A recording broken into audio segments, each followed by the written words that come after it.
রাতের শীতের তীব্রতা কিছুটা কমলেও দেশের উত্তরাঞ্চলের জেলাগুলোতে অনেক বেলা পর্যন্ত ঘন কুয়াশায় আচ্ছন্ন থাকছে। সেখানকার খবর জানাতে লালমনিরহাট থেকে যুক্ত হচ্ছেন রবিউল হাসান। আর রবিউল, লালমনিরহাটে আজ তাপমাত্রা কত ডিগ্রি সেলসিয়াস দেখতে পাচ্ছেন এবং জনজীবনে কি পরিস্থিতি দেখছেন জানাবেন।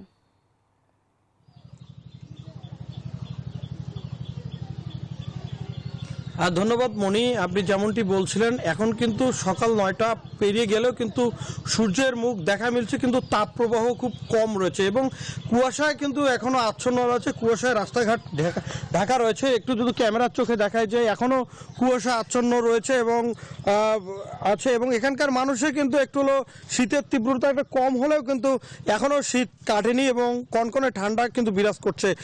বেশিরভাগই কিন্তু গ্রাম অঞ্চলের মানুষ কিন্তু অনেক কষ্টে আছে। এদিকে এ বছরে সবচেয়ে বেশি কুয়াশার কারণে কিন্তু এই লালমনিরহাট জেলা কৃষি প্রধান দেশে কিন্তু সবচেয়ে কুয়াশার কারণে কিন্তু আলু ক্ষেত এবং বীজতলা ক্ষেতের ক্ষতি হয়েছে। পাশাপাশি আজকে কিন্তু লালমনিরহাট জেলার সকাল 7টায় সর্বনিম্ন তাপমাত্রা রেকর্ড করা হয়েছে 11.5 ডিগ্রি সেলসিয়াস বলে আবহাওয়া অফিস আমাদের জানিয়েছেন।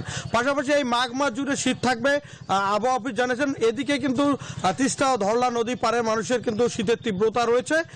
এই দিন যতই বাড়ছে ততই কিন্তু একটু সূর্যের আলো বিরাজ করে মানুষের মাঝে কিন্তু একটু স্বস্তি ফিরে এসেছে। এই ছিল আমার কাছে সর্বশেষ। ফিরে যাচ্ছি স্টুডিওতে। রবিউল, আপনাকে ধন্যবাদ।